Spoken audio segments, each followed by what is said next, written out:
বিষ্ণু বলেছেন উনজুরু ইলা মান হুয়া আসফালা মিন, তোমার চেয়ে যে খারাপ আছে ওর দিকে তাকাও। ওয়ালা তানজুর মান হুয়া আ'লা মিন, তোমার চেয়ে যে ভালো আছে ওর দিকে তাকায়ও না, তোমার চেয়ে যে খারাপ অবস্থানে আছে ওর দিকে তাকাও। অনেকে নিজের অবস্থান নিয়ে সুখী না, এরকম আছে না নাই? আল্লাহ আমার এটা দিল না রে, ওইটা দিল না রে, পাইলাম না রে, কিচ্ছু হয় না, কি করব জীবনে, হতাশ। আসলে আছে কিন্তু অনেক, কিন্তু শুকরিয়া নাই, ডাকাত, ঠিক কি না? নিজের অবস্থান নিয়ে সুখী না, কিন্তু অনেক লোক আছে তারা আপনার অবস্থানে পৌঁছতে চায়। তাদের দিকে তাকিয়ে দেখেন, আপনি যে অবস্থানে আছেন এই অবস্থানে পৌঁছাটা অনেকের কাছে স্বপ্ন। তারা প্রতিনিয়ত সংগ্রাম আর স্ট্রাগল করে যাচ্ছে আপনার অবস্থানে পৌঁছতে, আর আপনি এটা নিয়ে সন্তুষ্ট না।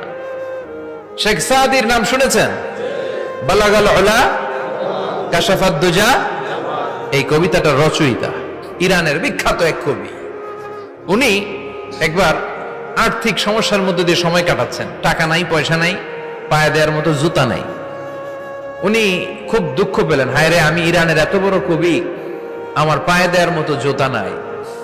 দুঃখ ভরা মন নিয়ে রাস্তায় হাঁটতে বেরোলেন। হাঁটতে হাঁটতে হঠাৎ দেখলেন একটা লোক শুয়ে শুয়ে কাঁদছে, ওই লোকটার দুইটা পাই নাই,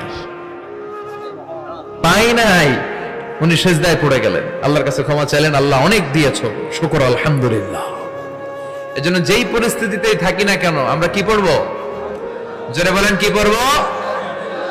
এজন্য কানাতু মিনাল ইসলাম, অল্পে তুষ্ট থাকার নাম হলো ইসলাম। সম্পদ লাগবে কিন্তু সম্পদের পাহাড় লাগবে না, ঠিক কি না? অল্প খান, অল্প পড়েন, অল্প জামান, অল্পের ভেতরে বরকত ঢুকায়া দিছে কে?